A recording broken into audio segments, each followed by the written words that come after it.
کل والی تکرار میں آخر میں جو مسئلہ تھا جی مسئلۃ البالغ فی شاہق الجبل، اس میں کچھ بات رہ گئی تھی کہ وہ شخص جو پہاڑ کی چوٹی پر حالت نابالغی میں گیا، پھر وہیں بالغ ہوا اور اس کا وہیں انتقال ہوا، تو مواخذہ ہوگا اس سے یا نہیں ہوگا؟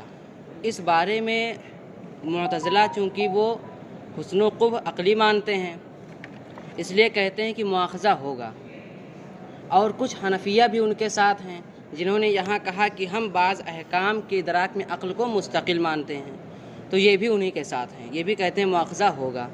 اور اشاعرہ چونکہ وہ شرعی مانتے ہیں حسن و قبح، اس لیے وہ کہتے ہیں کہ مواخذہ نہیں ہوگا کیونکہ وہاں تک کوئی دعوت رسول نہیں پہنچی۔ اور جمہور حنفیہ کا مذہب یہ ہے کہ اگر اس کا انتقال مدت تأمل کے گزر جانے کے بعد ہوا، مدت تأمل کے گزر جانے کے بعد ہوا، تو چونکہ مدت تأمل یہ دعوت رسول کے قائم مقام ہے، اس لیے اس سے مواخذہ ہوگا اگر وہ ایمان نہ لائے، اگر اس نے وہ ایمان نہیں لایا اور اس نے عقائد حقہ دینیہ کو تسلیم نہیں کیا تو اس سے مواخذہ ہوگا۔ ان کا بھی مذہب وہی ہے، پہلے بیان کر چکے ہیں کہ دعوت کے پہنچنے کو ہم نے شرط قرار دیا پھر تکلیف احکام تکلیفیہ میں، لیکن چونکہ یہاں اگرچہ دعوت نہیں پہنچی لیکن مدت تعامل گزر چکی ہے اور اس کو دعوت رسول کے قائم مقام مانتے ہیں، اس لیے ان کے نزدیک مواخذہ ہوگا، اور اگر مدت تعامل نہیں گزری ہے تو مواخذہ نہیں ہوگا۔ اس سے یہ سمجھ میں آ رہا ہے۔ مجھے کیسے پتہ چلے گا کہ مدت تعامل؟ یہ جہاں کا وہ ہوگا اس کے آس پاس کے لوگوں کو دیکھ کر اندازہ لگایا جائے گا کہ اس کے عقل کے اعتبار سے مدت تعامل کتنی ہونی چاہیے۔ نہیں، جمہور حنفیہ، بعض تو معتزلہ کے ساتھ ہو جائیں گے نا۔ یہ قول جو بیان کیے ہیں مصنف اقول العلی مراد آباد مزید، یہ معتزلہ کے ساتھ ہیں، ہے نا؟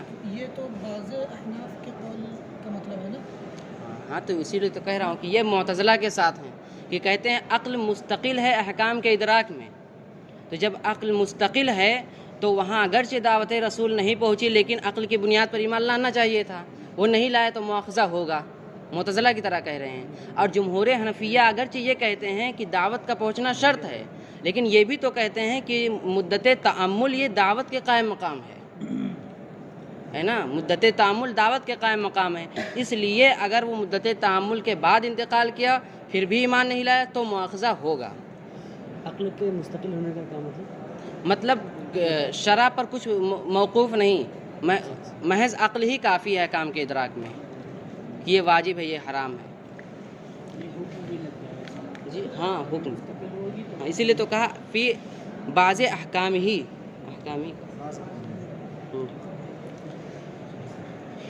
اب آج کا دیکھیے، یہ یہاں سے لنا ان حسن الاحسان و قبح مقابلته بالاساءة مما اتفق علیہ العقلاء، یہاں سے حنفیہ یہ کہتے ہیں کہ ہم فعل کے حسن و قبح کو متوقف علی الشرع نہیں مانتے ہیں، متوقف علی الشرع نہیں مانتے ہیں، عقلی مانتے ہیں۔ تو کیوں عقلی مانتے ہیں؟ اس کی دلیل کیا ہے؟ یہاں سے بتاتے ہیں، کہتے ہیں کہ احسان کا حسن یعنی کسی کے ساتھ حسن سلوک کرنا، اس کا حسن اور قبح مقابلت ہی بالاساءۃ، اور اساءت کے ذریعہ اس کا بدلہ اور مقابلے کا قبح، یہ ان چیزوں میں سے ہے جن پر عقلائے زمانہ متفق ہیں، ہر عاقل کا اس پر اتفاق ہے کہ احسان کرنا یہ کیا ہے؟ یہ حسن ہے، اور اس کا بدلہ برائی سے دینا یہ قبیح ہے۔ تو اگر یہ عقلی نہیں ہوتا تو تمام عقلاء کا اس پر اتفاق نہیں ہوتا، اسی لیے کہتے ہیں کہ ہم فعل کے حسن و قبح کو عقلی مانتے ہیں، متوقف علی الشرع نہیں مانتے۔ کہتے ہیں حتی من لا یقول بارسال الرسول کالبراہیمہ، یہاں تک کہ وہ لوگ بھی احسان کے حسن اور برائی کے قبح کو عقلی مانتے ہیں، لا یقول بارسال رسول، جو ارسال رسول کے بھی قائل نہیں ہیں، جیسے براہمہ، یہ لوگ بھی مانتے ہیں کہ احسان حسن ہے اور برائی سے اس کا بدلہ دینا قبیح ہے۔ لہٰذا معلوم ہے کہ جب تمام عقلاء کا اتفاق ہے تو یہ شرع پر موقوف نہیں ہے۔ کہتے ہیں والجواب بأنه يجوز أن يكون لمصلحة عامة لا يضرنا لأن رعاية المصلحة العامة حسن بالضرورة۔ جی کس کا ترجمہ؟ فلولا اچھا یہ ہاں فلولا انه ذاتی لم يكن كذلك، تو اگر یہ ذاتی ہوتا یا ذاتی نہ ہوتا یعنی متوقف علی الشرع ہوتا، ذاتی نہ ہوتا متوقف علی الشرع ہوتا تو ایسا نہیں ہوتا، یعنی تمام عقلاء کا اس پر اتفاق نہیں ہوتا، اور ہم دیکھتے ہیں کہ تمام عقلاء متفق ہیں، لہٰذا یہ متوقف علی الشرع نہیں ہے بلکہ ذاتی ہے۔ اب کہتے ہیں کہ اگر اشاعرہ ہماری اس دلیل کا جواب دیں اور کہیں کہ احسان کا حسن یہ ذات فعل کی بنیاد پر نہیں ہے بلکہ مصلحت عامہ کی بنیاد پر ہے، مصلحت عامہ کی بنیاد پر ہے، ذات فعل کی بنیاد پر نہیں آ رہا یہاں حسن احسان کا، تو کہتے ہیں کہ اس اعتراض سے ہمیں کوئی ضرر نہیں ہوگا، کیونکہ مصلحت عامہ کی رعایت بھی تو بدیہی طور پر حسن ہے، بدیہی طور پر حسن ہے، شرع پر کچھ موقوف نہیں ہے، اور ہمارا دعویٰ کیا ہے؟ عدم التوقف علی الشرع، ہم یہی تو کہتے ہیں کہ شرع پر موقوف نہیں ہے، حسن و قبح شرع پر موقوف نہیں ہے، ہم یہ نہیں کہتے محض ذات فعل کی بنیاد پر حسن و قبح ہے بلکہ متوقف علی الشرع نہیں ہے، اب خواہ وہ مصلحت عامہ کی بنیاد پر ہو یا کسی اور چیز کی بنیاد پر ہو۔ جی یعنی اگر اشاعرہ ہماری اس دلیل کا جواب دیں اور کہیں کہ آپ نے جو یہ کہا کہ احسان کا حسن یہ ان چیزوں میں سے جن پر عقلاء متفق ہیں، تو ہم کہیں گے کہ احسان کا حسن جو ہے یہ مصلحت عامہ کی بنیاد پر ہے، ذات فعل کی بنیاد پر نہیں ہے، تو کہتے ہیں کہ یہ جواب دینا ہمیں کچھ ضرر نہ دے گا، اس لیے کہ مصلحت عامہ کی رعایت بھی تو بدیہی طور پر حسن ہے، اور جب بدیہی طور پر حسن ہے تو یہ شریعت پر موقوف نہیں ہے، شریعت پر موقوف نہیں ہے، اور ہمارا مذہب بھی یہی ہے کہ ہم متوقف علی الشرع نہیں مانتے ہیں۔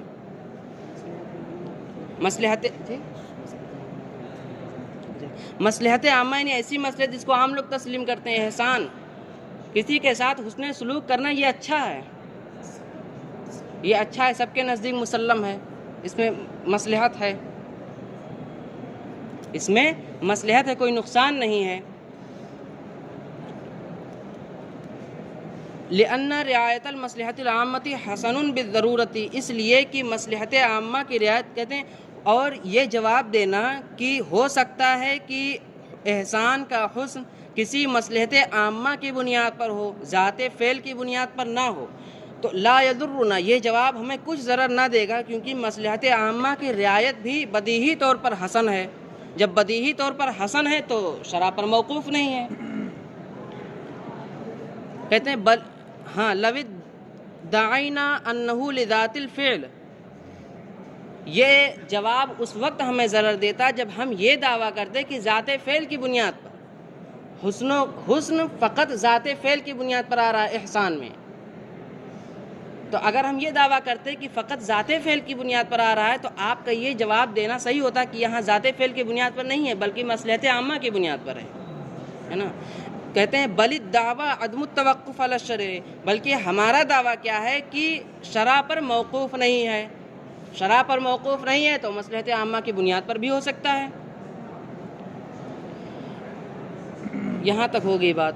کہتے ہیں وَمَنْعُ الْإِتِّفَاقِ عَلَىٰ أَنَّهُ مَنَاطُ حُكْمِهِ تَعَالَىٰ لَا يَمُسُّنَا فَإِنَّا لَا نَقُولُ بِاسْتِلْزَامِهِ حُكْمًا مِّنْهُ تَعَالَىٰ بَلْ ذَلِكَ بِالسَّمْعِ۔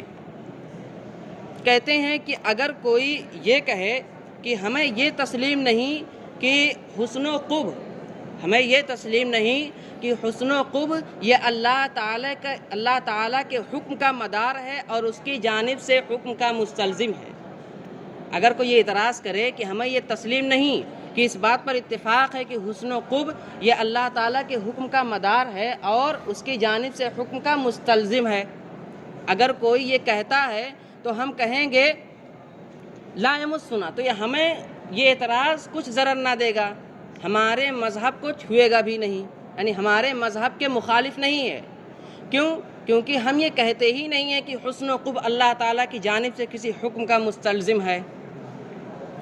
ہم یہ کہتے ہی نہیں کہ اللہ تعالیٰ کی جانب سے حسن و قبح کسی حکم کا مستلزم ہے، ہم یہ نہیں کہتے، تو آپ کا یہ کہنا بھی بیجا ہے۔ کہتے ہیں وَمَنْعُ الاتفاق عَلَىٰ أَنَّهُ مَنَاطُ حُکْمِ تَعَالَىٰ، اور اس بات پر اتفاق کو تسلیم نہ کرنا کہ حسن و قبح اللہ تعالیٰ کے حکم کا دار و مدار ہے، لا یمسنا، ہمیں کچھ ضرر نہ دے گا، فإنا لا نقول باستلزامہ حکما منہ، کیونکہ ہم یہ نہیں کہتے کہ حسن و قبح اللہ تعالیٰ کی جانب سے کسی حکم کا مستلزم ہے، بل ذالک بالسمعی، بلکہ اس کا حسن و قبح تو سمعی ہے، شریعت کی جانب سے ہوگا، شریعت پر موقوف ہے، سمعی ہے یعنی شریعت پر موقوف ہے نا، عقلی نہیں ہے بلکہ سمعی ہے۔ یہاں تک بات ہو گئی۔ اب کہتے ہیں وَاسْتُدِلَّ إِذَا اسْتَوَى الصِّدْقُ وَالْكِذْبُ فِي الْمَقْصُودِ آثَرَ الْعَقْلُ الصِّدْقَ وَفِيهِ۔ اب چونکہ ہمارا مذہب کیا ہے کہ افعال میں حسن و قبح عقلی ہوتا ہے۔ اب کسی صاحب نے آ کر اس مذہب پر یعنی ہمارے مذہب مختار پر ایک استدلال کیا ہے، تو مصنف نے اسی استدلال کو ذکر کیا ہے اور اس کا ذوف بتایا ہے۔ استدلال کیا کیا ہے؟ کہتے ہیں کہ مقصود میں جب صدق اور کذب یہ مستوی یعنی برابر ہوں تو عقل کس کو ترجیح دے گی؟ صدق کو ترجیح دے گی۔ تو پتہ چلا کہ کیا یہ صدق عقلی ہے، پتہ چلا کہ یہ حسن و قبح عقلی ہے، تبھی تو عقل صدق کو ترجیح دے گی۔ یہ استدلال کیا ہمارے مذہب پر کسی نے۔ مصنف اس کا ذوق بیان کرتے ہیں، کہتے ہیں وَفِيهِ أَنَّهُ لَا اسْتِوَاءَ فِي نَفْسِ الْأَمْرِ لِأَنَّ لِكُلٍّ مِّنْهُمَا لَوَازِمَ وَعَوَارِضَ فَهُوَ تَقْدِيرُ مُسْتَحِيلٍ۔ کہتے ہیں کہ اس جواب میں یہ سقم ہے، یہ ذوق ہے کہ نفس الامر میں صدق و کذب کہاں برابر ہیں؟ صدق و کذب تو برابر نہیں ہے نفس الامر میں، صدق الگ ہے، کذب الگ ہے، اس لیے کہ ان میں سے ہر ایک کے لیے الگ لوازم اور عوارض ہیں۔ صدق کے لوازم و عوارض الگ ہیں اور کذب کے لوازم اور عوارض الگ ہیں، دونوں کو ایک کیسے کہا جا سکتا؟ دونوں نفس الامر میں ایک نہیں ہیں۔ فہو تقدیر مستحیل، تو یہ ایک محال بات کو فرض کرنا ہوا۔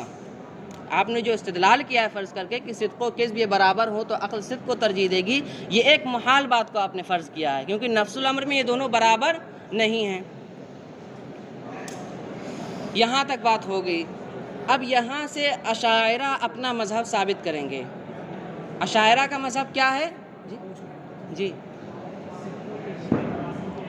صدق و کذب کے لوازم، جیسے کوئی سچ بولے گا تو اس پر ثواب مرتب ہوگا، لوگ اسے اچھا سمجھیں گے، کذب کے لوازم اسی طرح الگ ہیں۔ کوئی جھوٹ بولے گا تو اس کو برا سمجھا جائے گا۔ جی اچھا سمجھا جائے گا، یہ بھی اس کے لوازم سے ہے نا، جب سچ بولے گا تو معاشرے میں اسے اچھا سمجھا جائے گا، اور کذب اس کے برخلاف ہے۔ ٹھیک ہے، تو دونوں الگ الگ چیزیں ہیں، یہ بالکل بدیہی بات ہے۔ آپ کیا کہہ رہے تھے؟ استدلال اس میں خرابی کیا ہے؟ اس میں خرابی یہ ہے کہ استدلال میں انہوں نے جی تھوڑا سا وضاحت کے ساتھ صدق و کذب کو برابر کرنا چاہ رہے ہیں، اندر استدلال انہوں نے یہ کیا ہے جی صدق و کذب کو برابر کرنا چاہ رہے ہیں، برابر کر کے ثابت کیا کرنا چاہیے؟ برابر کر کے یہ ثابت کرنا چاہتے ہیں کہ جب دونوں برابر ہم مان لیں گے تو اس وقت عقل صدق کو ترجیح دے گی، تو اس کا صدق کو ترجیح دینا یہ کس بنیاد پر ہوگا؟ شرع کی بنیاد پر تو ہوگا نہیں، عقل ہی کی بنیاد پر ہوا، تو یہ شرعی نہیں ہوا بلکہ عقلی ہوا، یعنی ہمارے ہی مذہب پر وہ استدلال کر رہے ہیں، لیکن ان کا یہ استدلال ضعیف ہے نا، ان کا یہ استدلال ضعیف ہے۔ کیوں؟ کیونکہ نفس الامر میں صدق اور کذب جب برابر ہو ہی نہیں سکتے تو آپ استدلال کیسے کر سکتے ہیں؟ فہو تقدیر مستحیل، تو یہ ایک محال بات کو فرض ماننا ہوا۔ فَيَمْتَنِعُ الْإِيثَارُ عَلَى ذَلِكَ التَّقْدِيرُ، تو اس تقدیر پر عقل کا ترجیح دینا ہی محال ہے۔ وقالو، اور یہاں سے اب اشاعرہ اپنا مذہب بیان کریں گے اور اپنے مذہب کے بیان میں جو استدلال کر رہے ہیں اس کو ذکر کرتے ہیں مصنف۔ استدلال کے کئی طریقے ہوتے ہیں۔ ایک طریقہ یہ ہے کہ فریق مخالف کا جو مذہب ہے اس کو باطل کر دیا جائے تو ہمارا مذہب ثابت ہو جائے گا۔ تقدیر مستحیل مطلب ایک محال بات کو فرض کرنا ہے۔ یہ ایک آپ نے استدلال میں جو یہ کہا کہ صدق و کس برابر ہوں تو یہ ایک محال بات کو آپ نے فرض کر لیا ہے۔ خیر، تو اشاعرہ کہتے ہیں، اشاعرہ کیا مانتے ہیں؟ حسن و قبح کو شرعی مانتے ہیں، اشاعرہ شرعی مانتے ہیں۔ اب وہ کہتے ہیں لو کان ذاتیا لم یتخلف وقد تخلف فإن الکذب مثلا یجب لعصمت نبی وانقاذ بری عن سفاک۔ یہ کہتے ہیں کہ اگر حسن و قبح کو ہم ذاتی مانیں، یہ ذاتی ہو تو حسن و قبح کا تخلف نہیں ہوگا کبھی۔ جب ذات کی بنیاد پر ہوگا تو اس کا تخلف نہیں ہوگا، اور تخلف ہو چکا ہے، یعنی تخلف ثابت ہے۔ کیسے ثابت ہے؟ کہ مثال کے طور پر کسی نبی کو بچانے کے لیے جھوٹ بولنا واجب ہے، اسی طرح کسی گناہ سے بری شخص کو ظالم سے بچانے کے لیے بھی جھوٹ بولنا واجب ہے۔ تو جھوٹ یہ کیا ہے؟ یہ قبیح ہے نا، اور قبیح میں قبح اگر ذاتی ہو تو واجب کیسے ہو سکتا ہے؟ قبیح میں قبح ذاتی اگر ہو تو واجب کیسے ہو سکتا ہے؟ تو یہ مثال دے کر یہ دکھانا چاہتے ہیں کہ یہ ذاتی نہیں ہے حسن و قبح۔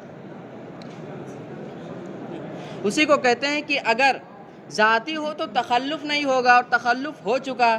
مثلاً کذب، مثال کے طور پر نبی کو بچانے کے لیے کذب یعنی جھوٹ بولنا یہ واجب ہے، اسی طرح کسی گناہ سے بری شخص کو ظالم سے بچانے کے لیے بھی جھوٹ بولنا واجب ہے۔ اب صاحب کتاب اس کا جواب دیتے ہیں، والجواب ان ہناک ارتکاب اقل القبیحتین لا ان الکذب صار حسنا۔ جواب یہ دیتے ہیں کہ یہاں واجب ہونے سے اس کا حسن ہونا لازم نہیں آ رہا ہے۔ کذب قبیح ہے تو جھوٹ نبی کو بچانے کے لیے بولنا اس وقت بھی قبیح ہے، یہ ہے نا، اس وقت بھی قبیح ہے، تخلف نہیں ہوا ہے اس کے قبح کا۔ مسئلہ یہ ہے کہ یہاں دو قبیح میں سے اقل قبیح کا ارتکاب ہو رہا ہے۔ جھوٹ بولنا بھی کیا ہے؟ قبیح ہے۔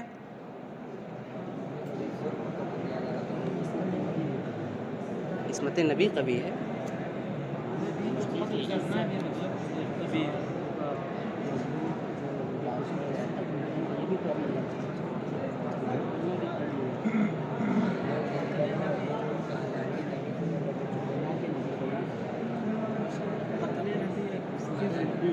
دیکھیے مجھے یہ سمجھ میں آتا ہے کہ جو کہہ رہے ہیں دو قبیحوں میں سے عقل کا ارتکاب کرنا لازم آتا ہے، مطلب یہ ہے کہ اگر وہ جھوٹ نہ بولے اور نبی کو نہ بچائے تو یہ بھی تو ایک قبیح ہے، اور جھوٹ بولتا ہے نبی کو بچانے کے لیے یہ بھی ایک قبیح ہے۔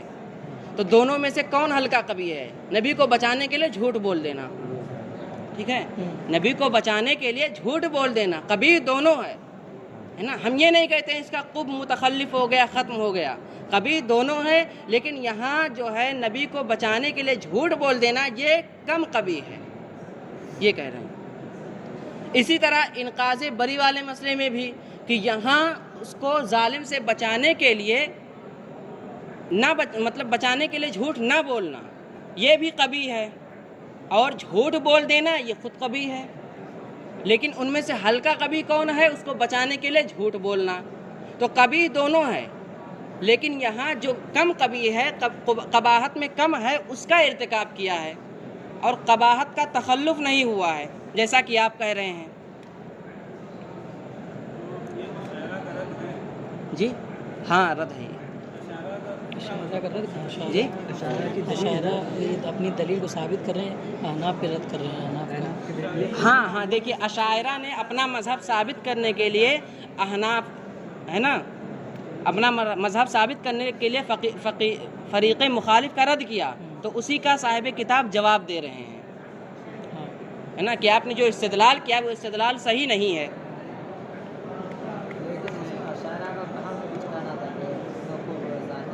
جی